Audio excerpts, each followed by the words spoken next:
pasukan super yang kekuatannya di luar akal manusia. Saat ada yang melawan, maka para pasukan super pun langsung beraksi melawan rakyat yang lemah tak berdaya.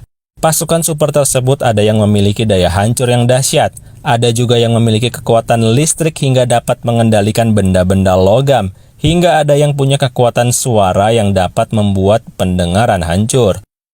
Di saat yang sama, Jonathan yang tertidur akhirnya terbangun akibat keretanya diangkut oleh tentara kerajaan. Nah, disinilah kita diperlihatkan seorang penyihir jahat yang selama ini menyamar sebagai Chenglan. Saat itu Jonathan dihadapkan pada sang putri palsu, dan dengan bangga ia menunjukkan kalau dirinya adalah ahli pembuat peta. Setelah itu Tuan Putri pun mendekatinya, dan seketika Jonathan kebingungan kalau wajah Tuan Putri kok sangat mirip dengan asistennya yang sekarang hilang entah kemana. Tanpa waktu lama, Jonathan diajak untuk melihat kesaktian Tuan Putri palsu dalam mengendalikan naga. Di sana terlihat dua tahanan yang terikat. Lalu dengan sebuah gerakan, sang putri terlihat mengendalikan naga untuk membunuh tahanannya tersebut. Dari sini akan muncul pertanyaan, bukankah yang dapat mengendalikan naga hanya sang master dan putrinya dengan segel naga? Nah, nanti seiring berjalannya film akan terungkap semuanya. So, sekarang kita lanjut. Singkat cerita, saat ini Chenglan berhasil bergabung dengan rakyat yang selalu setia dan mempercayainya. Mereka terlihat sedang menyusun rencana dan membangun motivasi semua rakyat dengan kehadiran Tuan Putri yang asli.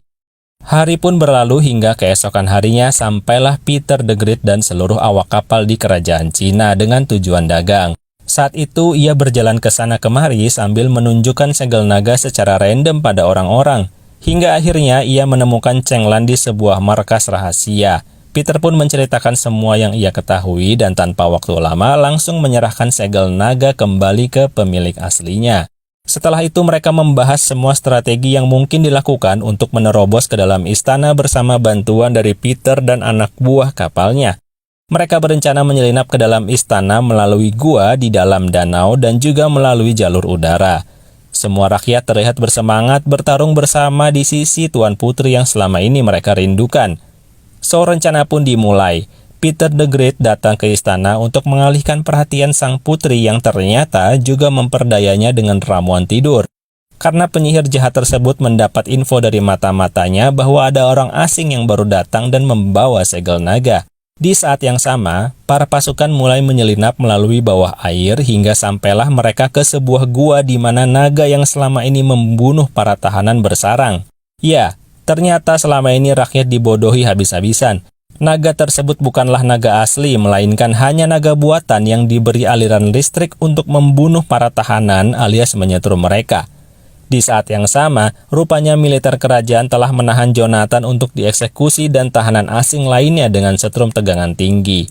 Namun, di dalam gua, para pasukan Peter juga sedang berjuang untuk mengalahkan para penipu tersebut, hingga akhirnya mereka berhasil dan tahanan asing pun selamat. Serangan belum berakhir. Para rakyat yang melalui jalur udara mulai datang secara bergerombol dan pertarungan sengit pun dimulai.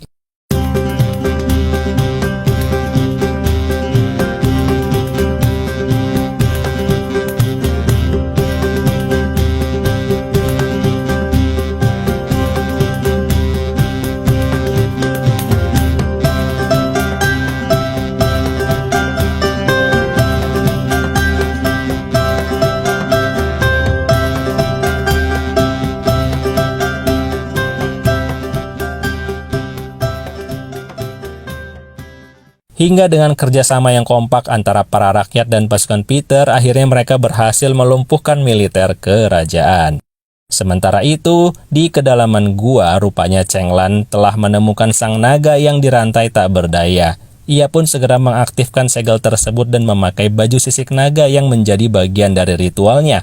Bersamaan dengan itu, rupanya sang master dari kejauhan merasakan hal tersebut. Dan saat sang naga membuka matanya, dari jauh sang master melakukan gerakan-gerakan kungfu yang bersinergi dengan gerakan naga yang meloloskan diri dari rantainya. Nah, saat itu rupanya sang penyihir jahat sadar akan kekalahannya. Ia langsung menyiapkan diri untuk kabur bersama dengan semua emas yang dirampasnya dari rakyat. Ia pikir dirinya telah lolos, namun tak lama kemudian, putri kerajaan asli bersama dengan naga raksasa mengejarnya hingga ia pun terjatuh di sebuah menara. Chenglan pun langsung turun untuk menghadapi si penyihir, sedangkan sang naga